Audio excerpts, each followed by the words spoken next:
We're live. Good night. Today is Thursday, April 19, 2018. Good night to our viewers and PEP members. Welcome to Frontline. My name is Janice Leamonda Creaky, and I'm the Public Relations Officer of the Progressive Empowerment Party. And my co-host tonight is Felicia Holder, Chairperson of the Progressive Empowerment Party. Tonight, we are going to discuss the issues that pertain to food production. Our guest is Derek Lorenzen. Derek is a farmer and would be considered a man of the soil. But before we get started with Derek, I'd like to read an article, which I normally do, to open the topic. The title of the article is called "Farmers Must Defend Their Living." This was published on January 6th of December 2017. So it's a very recent article. Family farming withering. Agriculture is one of the key diversifying industries in Trinidad and Tobago, yet the sector remains critically underdeveloped. It contributes less than 0.5% to the country's gross domestic product and employs just about 4% of the population. But creating a sustainable sector is fundamentally to protecting the country's food security, or at least reducing the food import bill. Trinidad and Tobago imports over $5 billion of its food and exports about $900 million. Although the exact balance of trade is skewed, since incorporated in the food import bill are raw materials for the agro-processing industries. In the last 3 decades, agriculture contributes to the local economy peaked in 1985, 3%, and bottomed out in 2007 when it was less than 0.4% of GDP. It's been rising incrementally since then. Agriculture, though, still suffers from a lack of commitment. Young people in particular seem to be looking for greener pastures that don't actually require cultivation.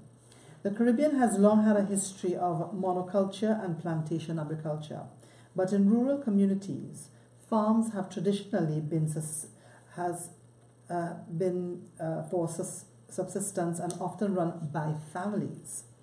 As the society evolves, this way of life is being outpaced and fast becoming obsolete.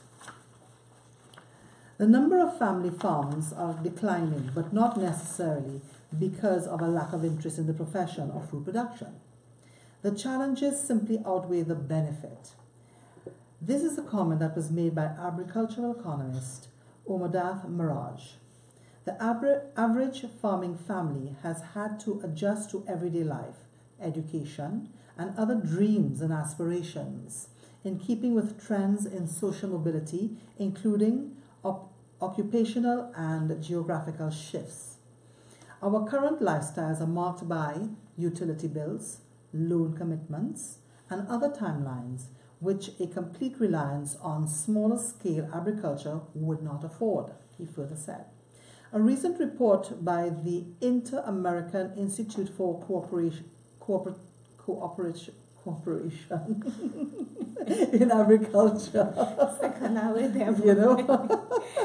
on family farming in the Caribbean says, although agriculture is viewed as one of the sectors that can strengthen the integration process and migrate adverse social, economic, and environmental impacts of climate change in the region, very little or no attention has been paid to understanding and supporting family farms in the region.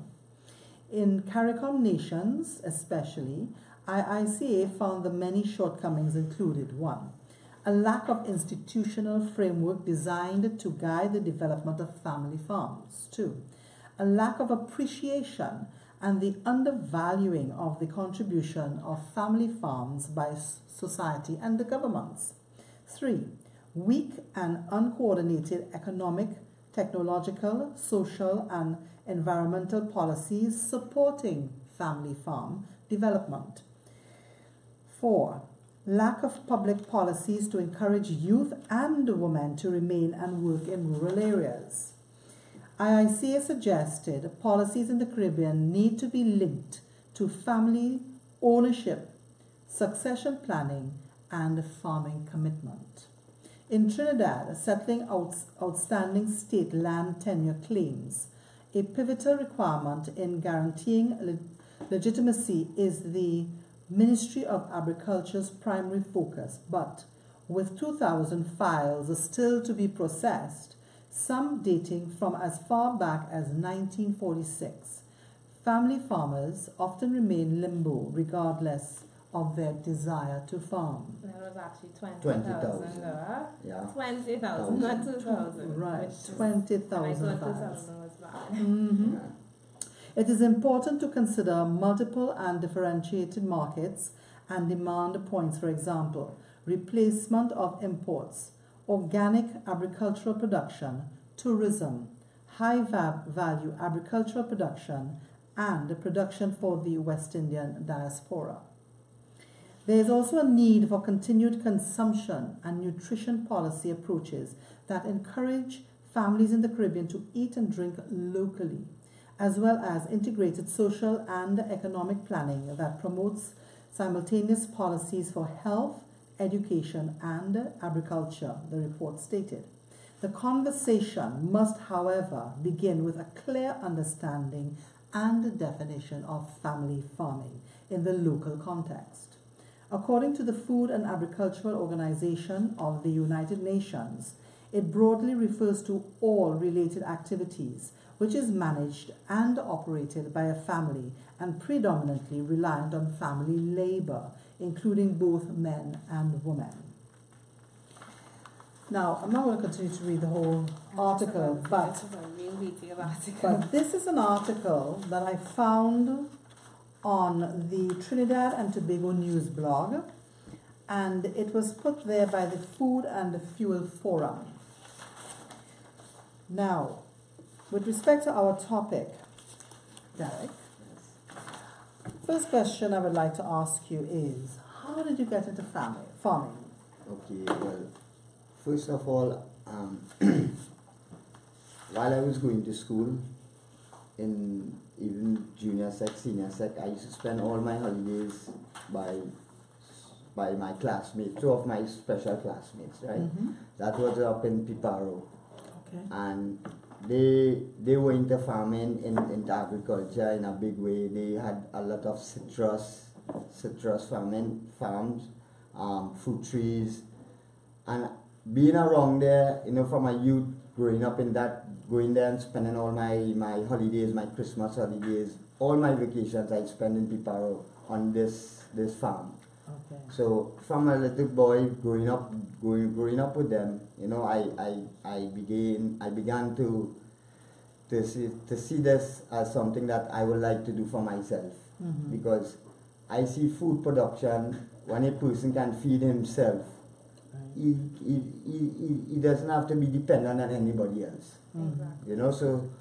So that is where at that point I started to look at farming from my school days. As I said in one of my videos, that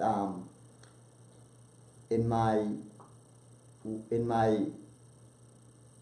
my junior secondary schooling, I passed every single of my agriculture tests, Okay. right? In the 97, 98%, right? And I had applied to do agriculture in senior comprehensive, but for some other reason, or I don't know for what reason, they gave me business studies to do, and that just threw me back. Wow. Right. So after that, I dropped out. Well, I came out of school, Mm-hmm.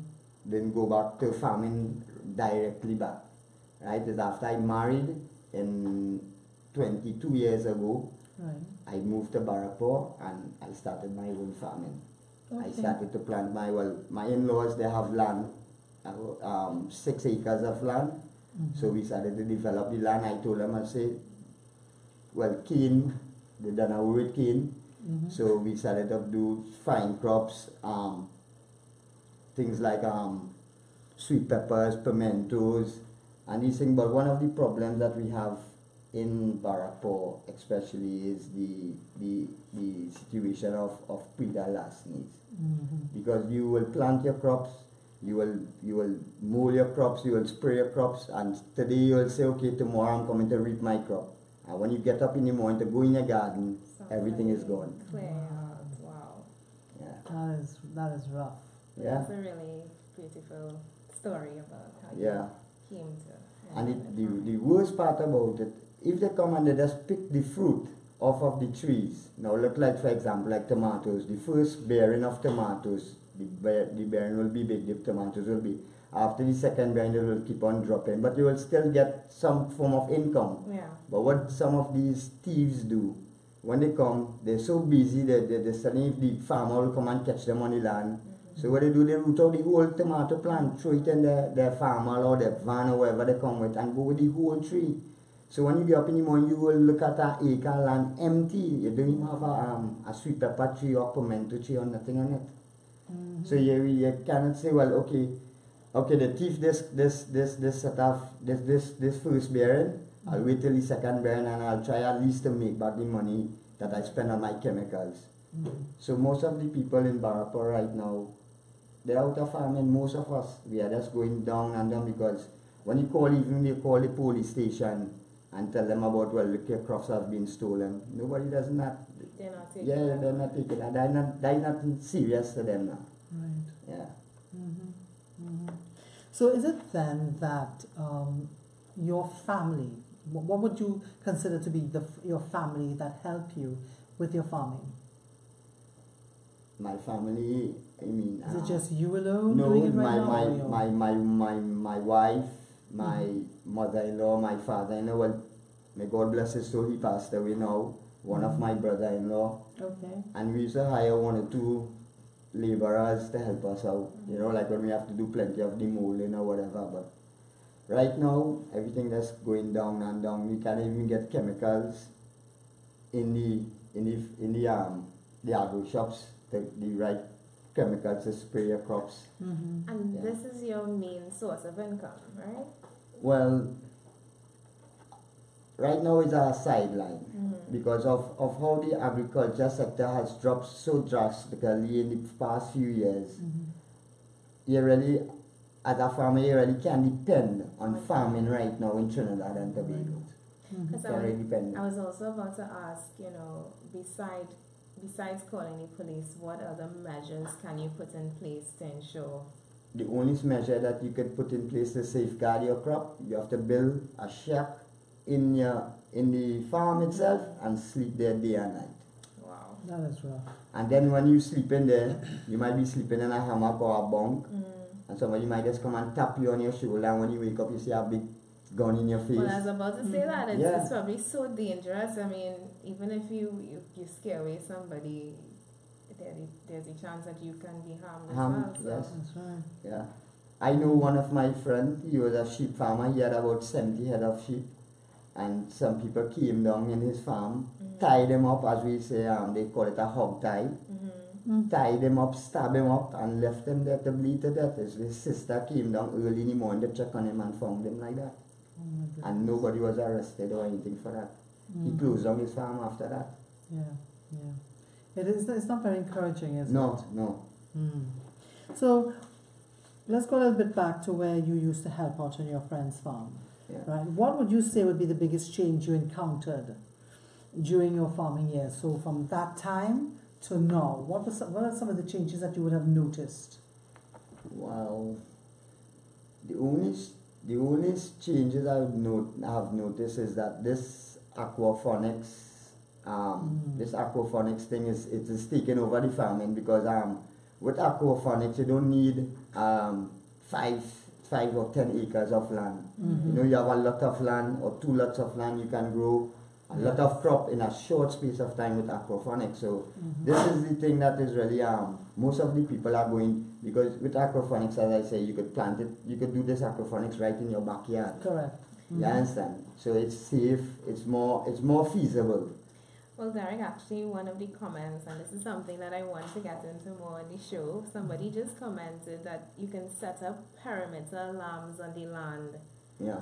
for when people trespass. Now, for me, I mean, for what you're explaining, I don't expect you to do this on your own. And just by the article that Janice was reading and what you were explaining, I mean, clearly there's not enough of a national investment into farming, because if that was the case, measures like this that Gary just mentioned, which are first world measures, would have been implemented. Plenty. Farmers would have known that they had the security of planting their crops, and they were safe because they had government assisted grants or assistance just to keep the bandits away. Because what you said earlier, what's the sense of having a farm and putting all your passion into it when somebody's going to come and reap it. your hard labor? Labor. So That's right. just something. Now, you know, you have the hydroponics Yeah. and you have the Aquaponics. Right.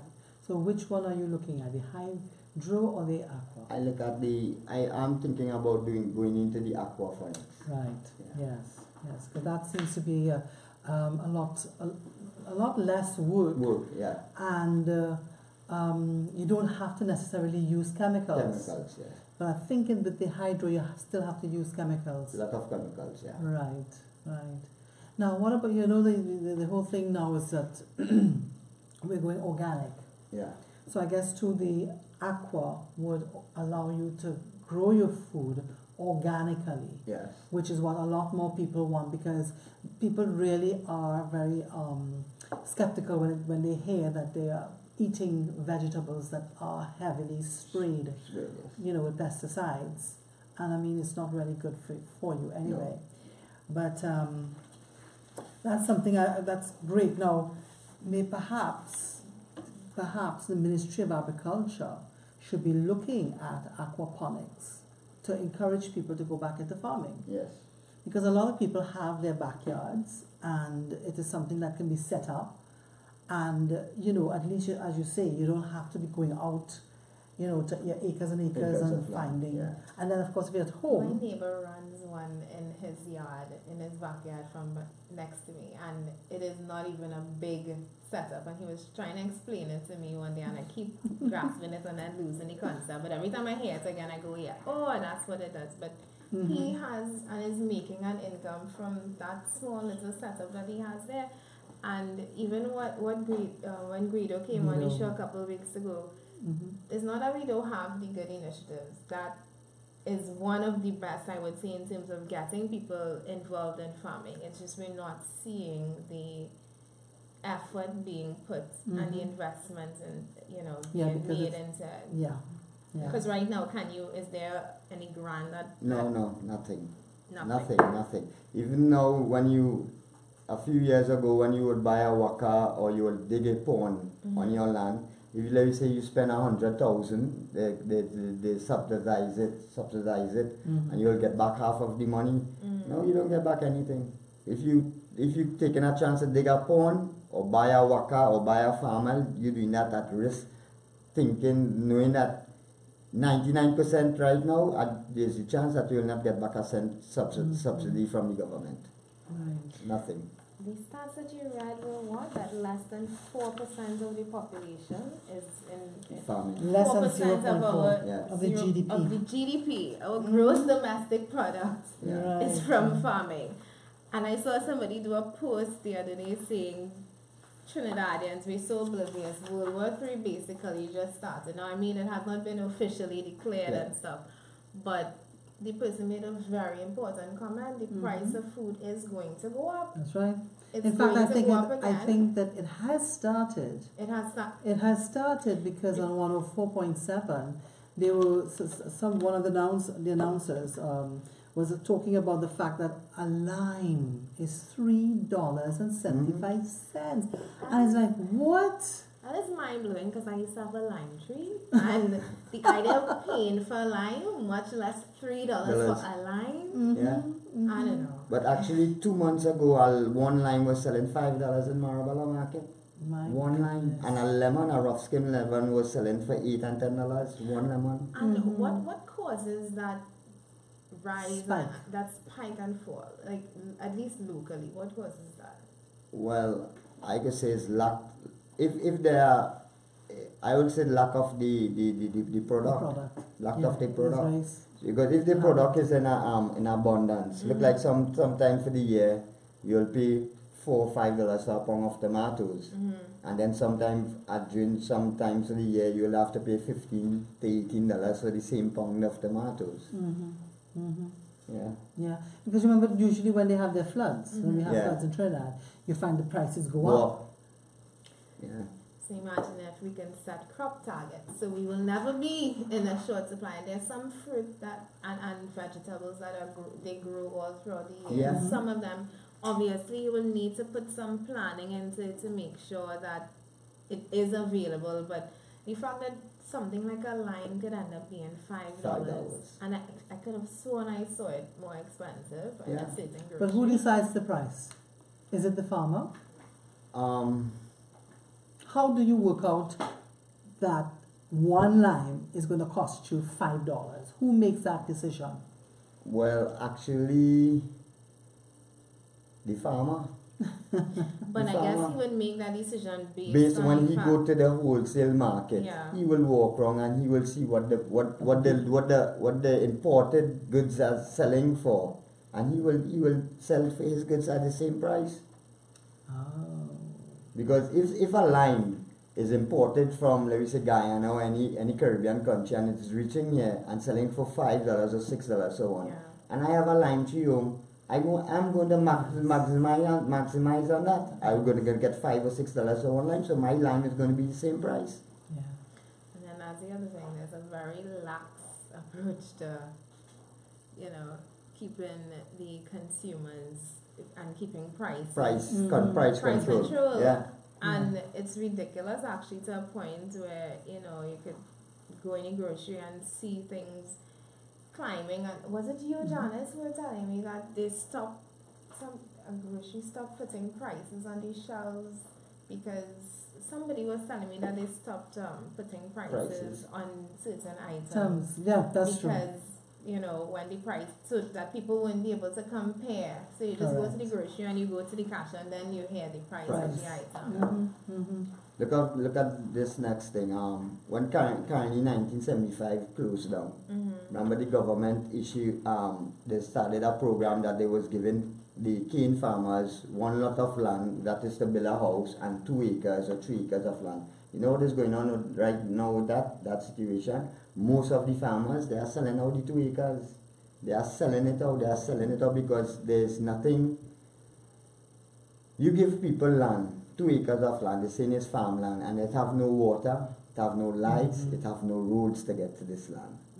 So what is the sense? You understand what is the sense?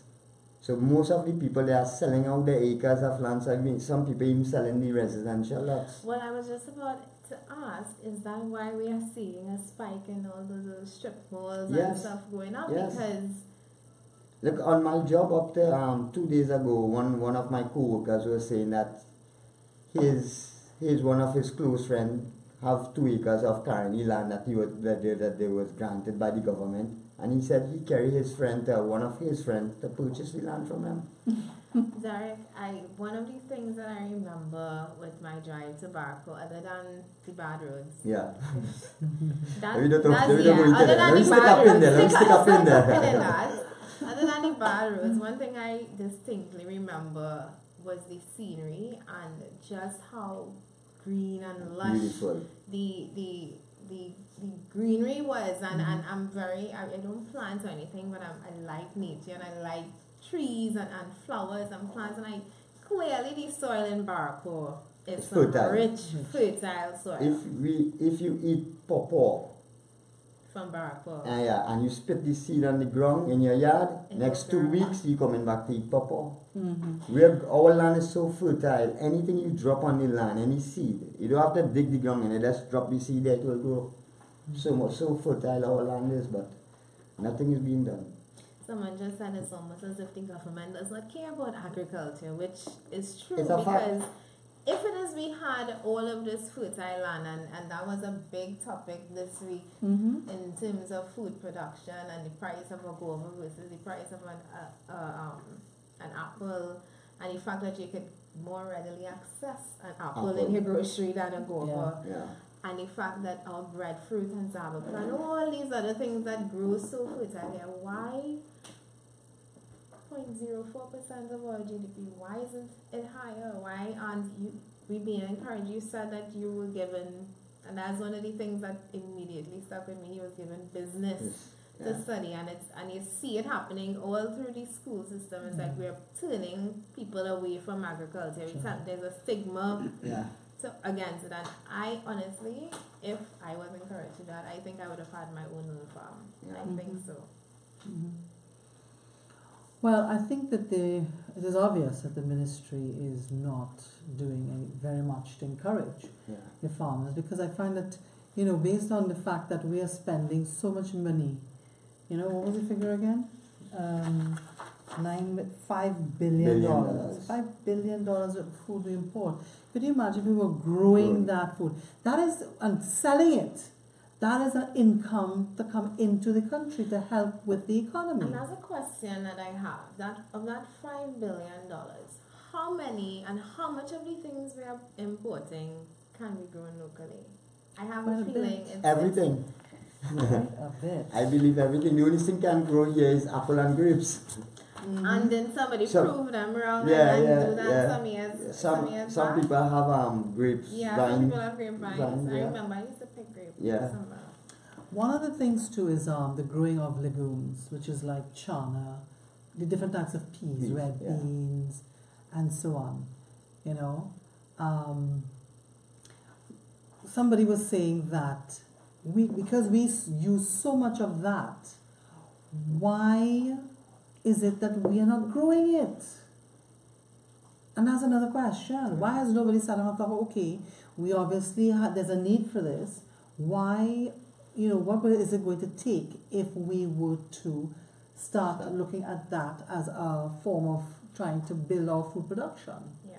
And this is where the ministry should be proactive and thinking outside the box in terms of how we can get to grow our food. Folks, just going to interject here. Don't forget to ask your questions on the live. I am looking at your comments while we are on the show here, so feel free to ask anything. We're here, Derek. Feel free to send your questions to Derek as well. Remember, he's a seasoned farmer, so he's here to answer any questions that you may have. Janice? Yeah, another question I have is, okay, let's talk about the pre-deal larceny. Yeah. Now, it is obvious that is something that really cannot be fixed. Because of the corruption in the police service. Okay. So are you saying then that it is likely that the police do know who is stealing these vegetables? Yes. I believe to myself 99%. Okay. That the police, some of the police are actually involved. Okay. You understand? Yeah. Well, that needs to change, definitely. This is why we need the community type police. Yeah. So we need to clean up the Police police service. And clean them Clean up. up the police service. Get some proper investment in agriculture so that we can have the safeguards and the security for your crops. And have community policing. There's a lot of things need to work together clearly to support farmers. I'll give you an next story, true story. This happened maybe about 6 or 7 years ago. One person down by us, I won't call the name on the live. Their type of farming was animal farming. They had 11 cattle, right? 11 cattle. And when they get up in the morning to come and see the cattle, you know what they see? 11 heads. Ooh. The people come, chop off the cattle, kill the cattle, chop off the head, skin the cattle, and go on with the cattle. 11 animals in one night. That is over 100,000 or more you lost in one night. And things like this when you report it, I'm guessing it goes nowhere. Nothing happening at all. It's really, really sad. I have a question from Lisa. Is it Lisa or Lessa? I guess she would tell me after. I always wondered. I see her on my Facebook. I think it's Lisa. I have a question. Are we teaching and involving the young kids in school in growing foods like we did in our days which started with red beans? I do think so. Is that still happening? There's a school that that takes you to La Puerta, through the back by where the church is. There's a school there, and they have a piece of land. A small little lot. And it was very interesting. I saw two students with a hose. They were watering, their crops. And the other day I saw okra growing on that piece of lot. So, but I didn't see other children. I just saw this boy and this one girl. None of the other students were present. And I think that should become part of the education curriculum, where children should be taught to grow food so they know what to do. There was a school that I visited once, and they actually had their own backyard, like the students, their recess and lunch, when they finish eat, was spent actually tending to their crops. Little crops, and apparently they won prizes for best. I can't remember exactly what it was, but I remember I was in such awe, and I was so taken aback that these children were so involved. And it's not that they were being forced to do it. I think it's just that they were encouraged to do it. Whereas right now, there's not really that focus or encouragement again.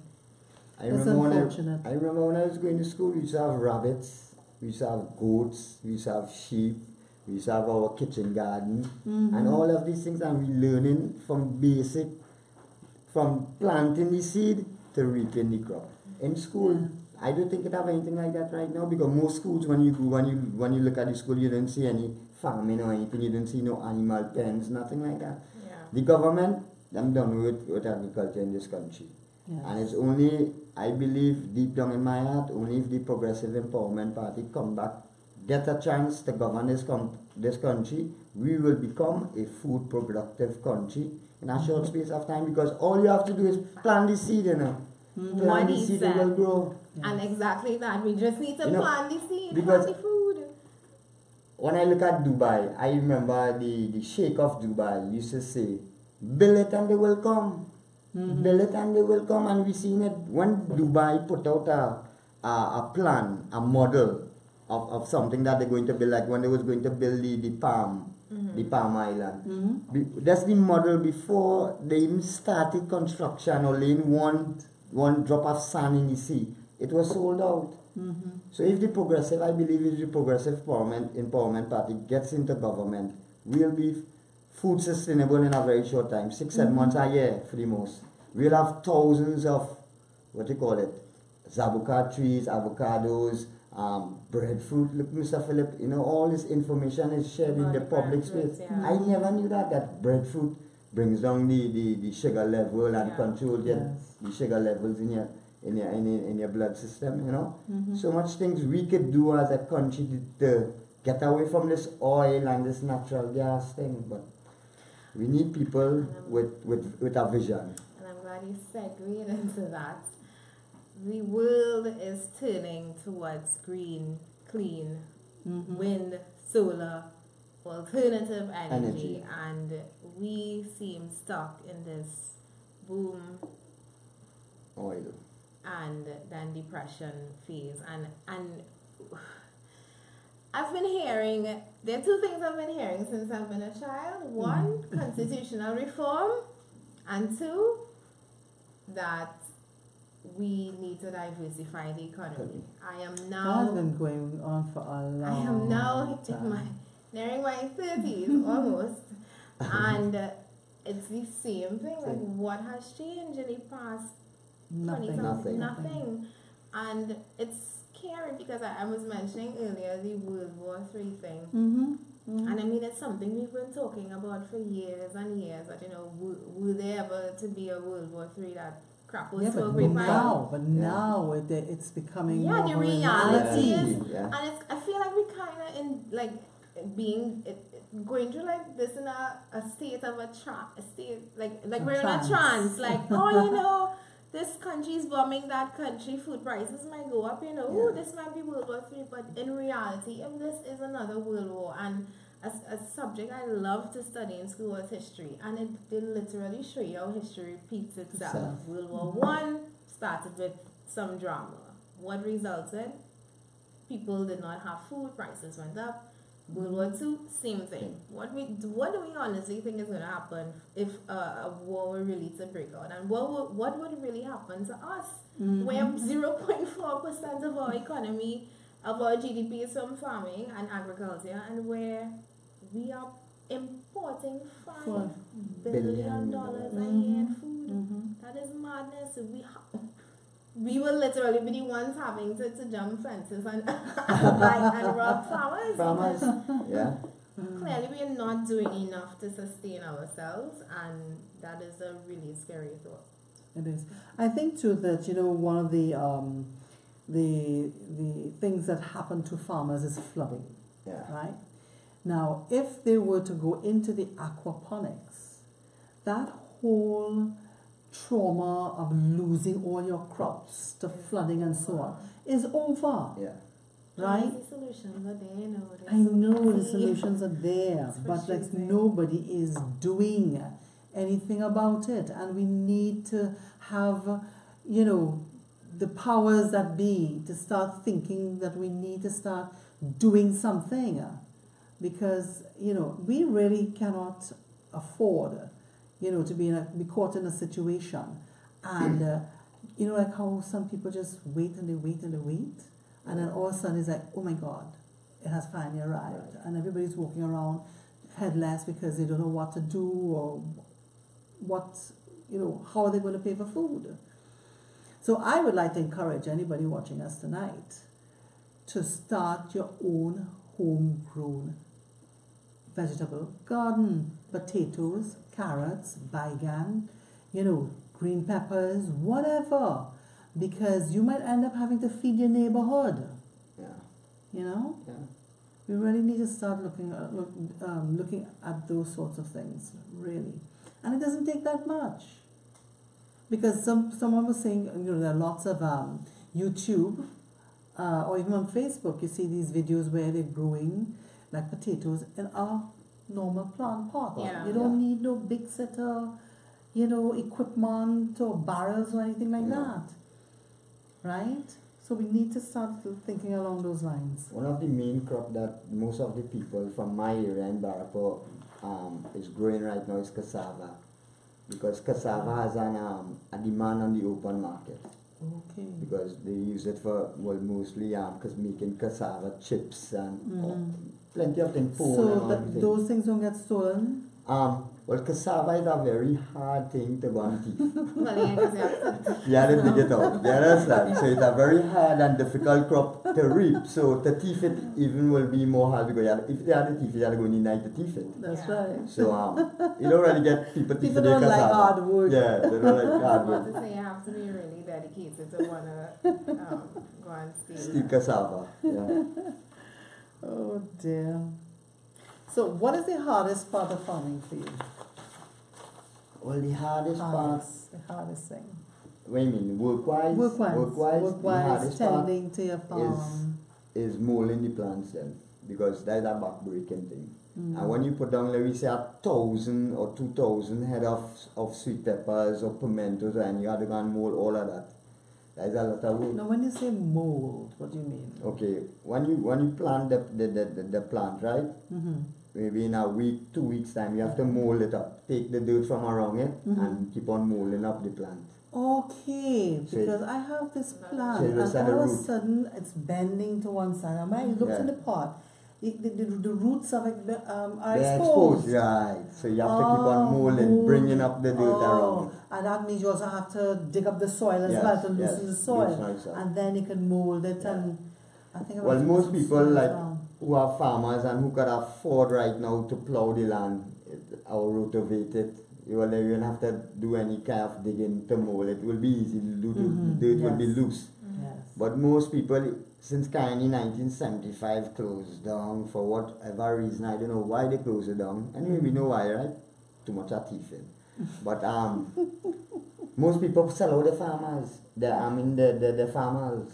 You understand? All the equipment is parked down in the backyard, rotting away. Right. You understand? Plenty of the farmers just park up, just rotting away because people they've been discouraged. Yeah. You know, they've been discouraged. You know, you work so hard cutting cane for all these years for small. Man, you been in the hot sun and you cutting a ton of cane for $32, and you had a bundle that, and then when you reach home and you sit down and you relaxing, the farmer man coming in front popping you on, "Ella, we go in the field, boy, we had a man load the bundle of cane."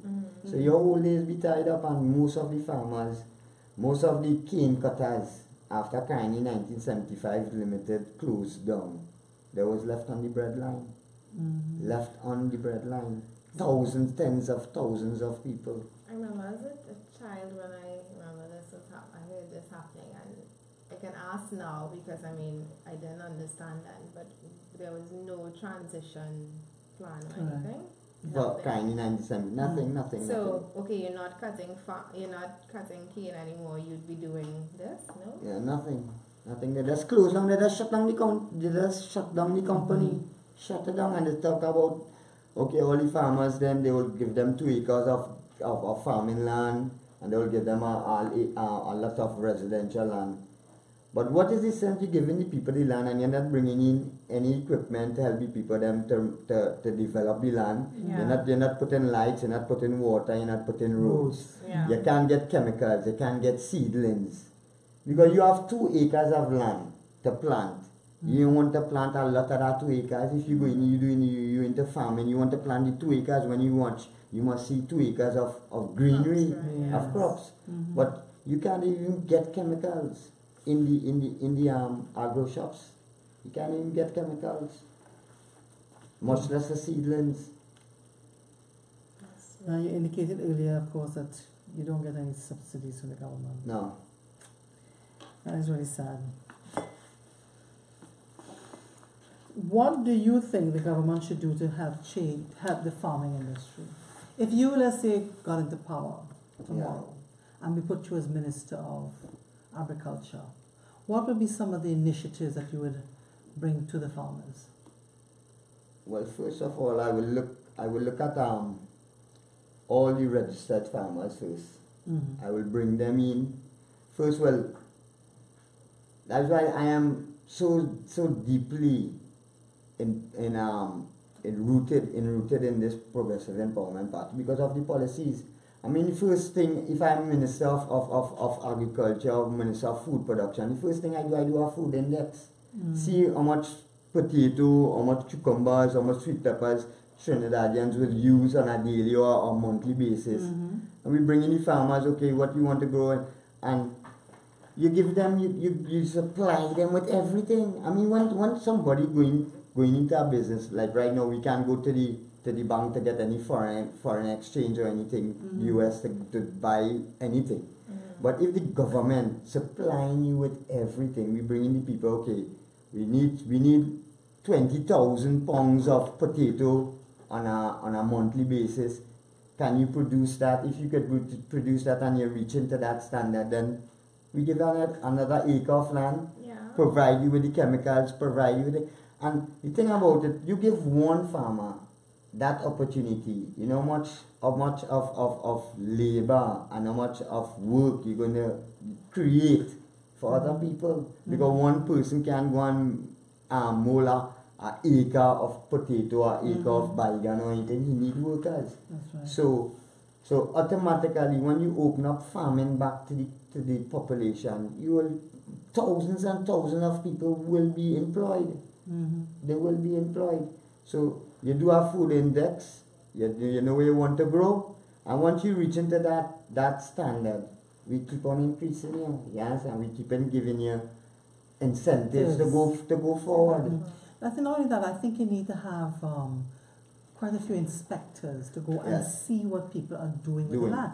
If you've been given the land to do X, Y, and Z, and an inspector comes and see you doing ABC, then, Obviously, you know, You had to deal with shut it. down here. right? I came across an article that spoke about the Chagaramas farmlands. What are you familiar with that No. project at No. all? No. Because it was saying that they got a couple $1 million as well as PCS nitrogen for That, their are farmland. you talking about the mega farms? Yeah, the mega farms. Well, right in now, Chagaramas. well, I think the last thing I heard about that is that they closed it down. Yeah, I think some of those farms was closed down because they said not producing the crops Mm-hmm. to make the money that they spend.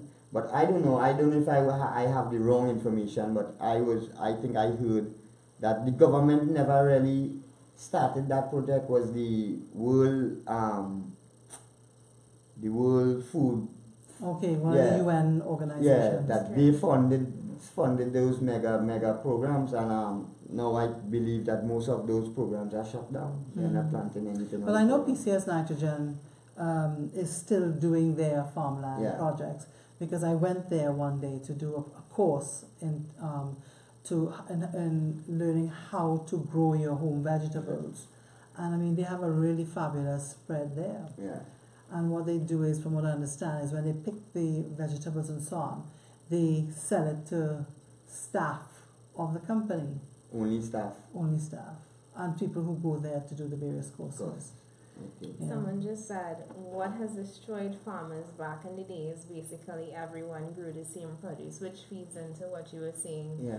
If we had a food index, we knew what we need to plant and in Yeah. what quantities. I mean, it makes no sense all of Trinidad and Tobago planting Tomatoes. Correct. We eat Then tomatoes choke We, right we, through. we in the markets and all the things It's tomatoes, yeah. Yeah, so How you much need to choker we could really. exactly, so you need to do a food index. Yeah. You need to do that. You need to do that. And the farmers, watch me, right now because the condition this country in, I believe you come to a farmer right now and you tell him grow okra for me, he gonna grow that because he have nothing else. Yeah. Yeah. You have no opportunity or nothing else to go forward. There's a perception that people don't want to farm because it's hard work and it's No. sun and The hardest farming work ever passed through this country is cutting cane. And thousands and thousands and thousands of people from little children go straight up. Cut cane. I think there's clearly a stigma because farming has evolved. If you look at farming now Yeah. and what it is in other countries, it's not how they make it seem here. Like if you're back in the cane cutting Yeah. for massa, it's not like that Yeah. anymore. Farming has evolved, and we need a pep government, to actually invest in these modern and first world methods of farming. Yeah. Give the farmers their tools. Oh gosh, give them their tools. Yeah. In fact, you see on some of the Facebook that speaks to like the more advanced countries where they have like huge warehouses and you see the hydroponics, Thanks. Yeah. you know, In different and, levels, the yeah. whole warehouse is just full of food. Yeah. You be growing food literally up, down, sideways. That's Yeah. right. You know, we really need to, and as you say, because as the current government is not doing it, when PEP do become the next government, you know, that's something that is going to be made a priority. And not only that, you see where let's go back to the schools a little bit, Yeah. because if we could get the schools involved, where the children are actually learning, Yeah. right, you could have competitions. You I could even have, agree. not just in the schools, but in the community, the In the different district, in the region, yeah, you in be the having- constituencies. You know, you have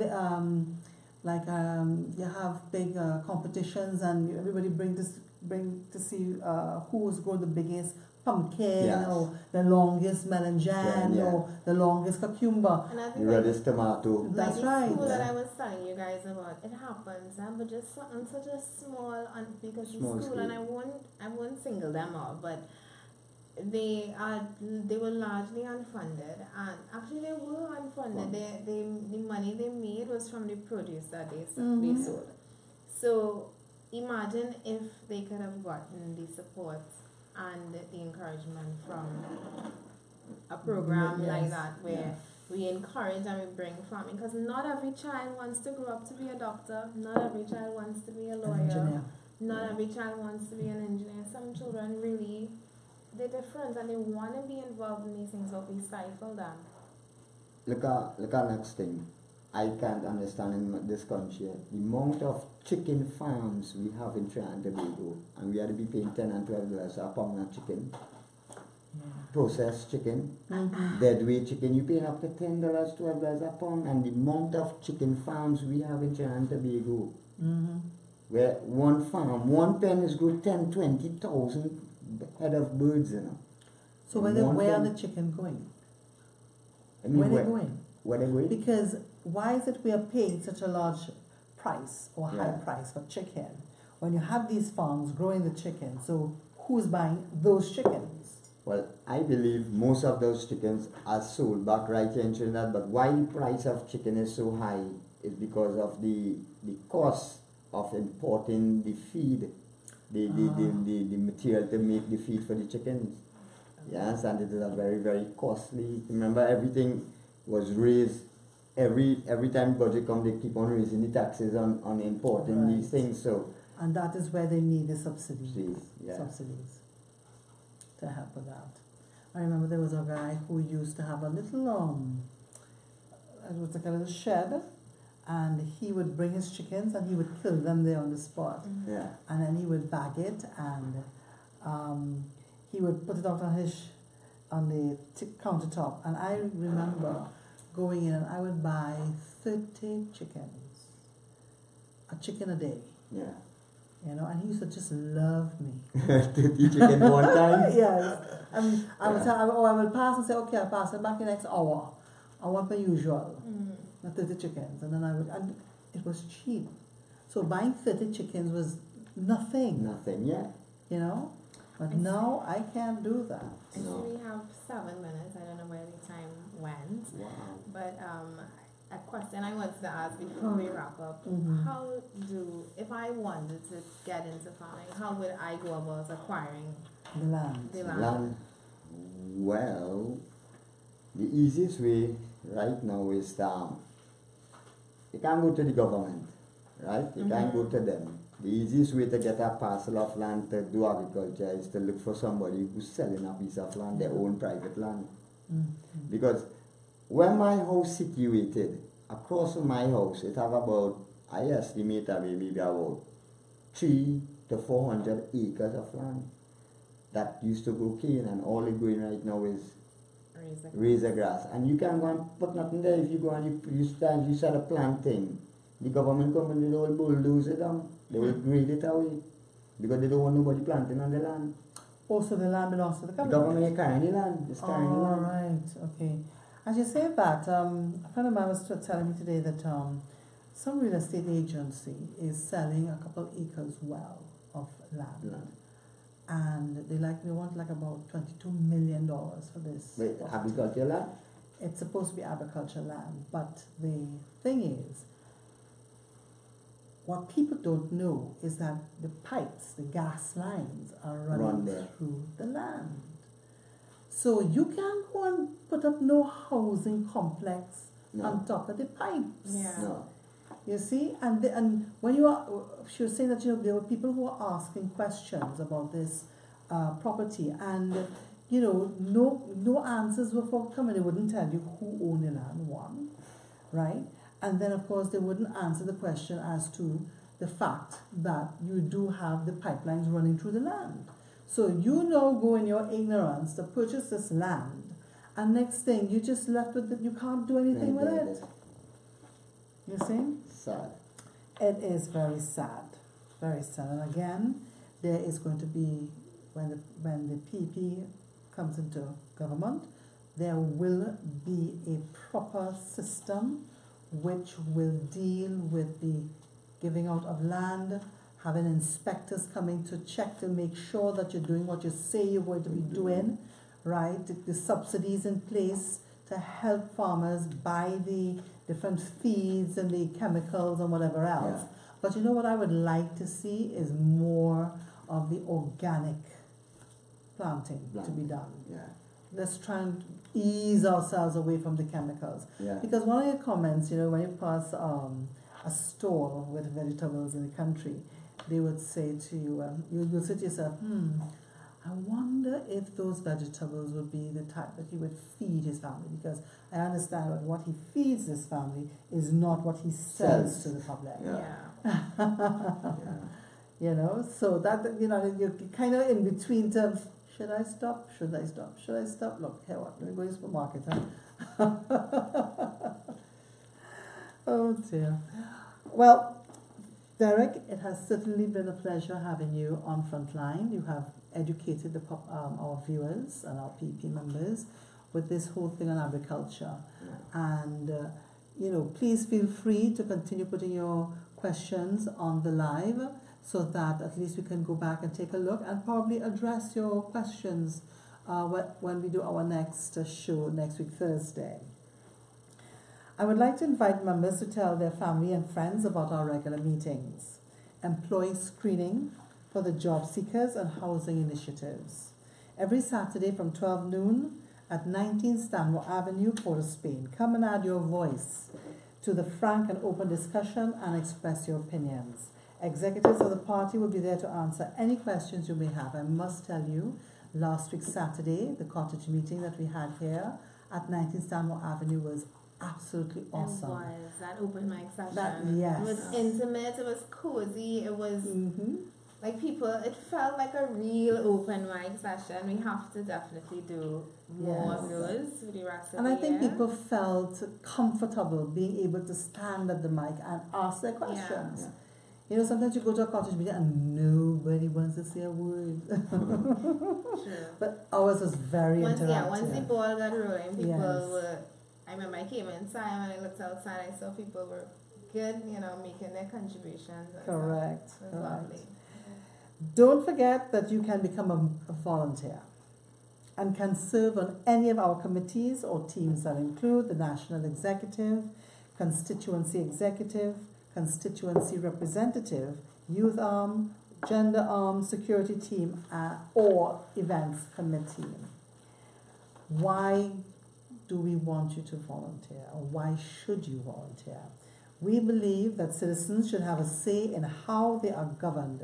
So we invite persons to volunteer to serve within our organization and help advance the vision and the mission of the PEP, one people under one flag. The Progressive Empowerment Party is a volunteer organization that depends solely on the contributions from our members to keep us funded. Our goal is to contest the next general elections, which will require significant funding.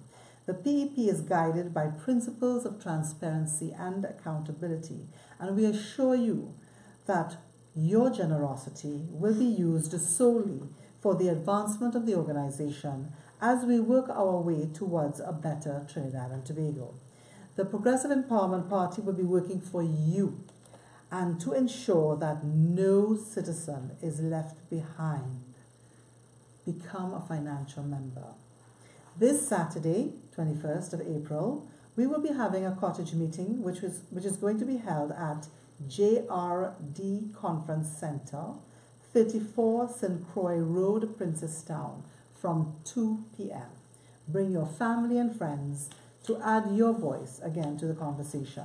We will be talking about our policies and solutions to issues plaguing Trinidad and Tobago, also providing you, the public, with information. Thank you once again, Derek, for taking the time to come onto the show for this year. I do want to add, I have to add, this Saturday we're also giving out our drum roll first batch of membership cards. So come out this Saturday and get your membership cards. I know you all have been waiting on it. We have been working very hard on it. The design is gorgeous. See you on Saturday to come and collect your card. If you haven't paid yet, you can pay on Saturday. We would like to acknowledge all our members and thank all of our viewers. To those of you who are on the road, please be safe. Good night. Good night.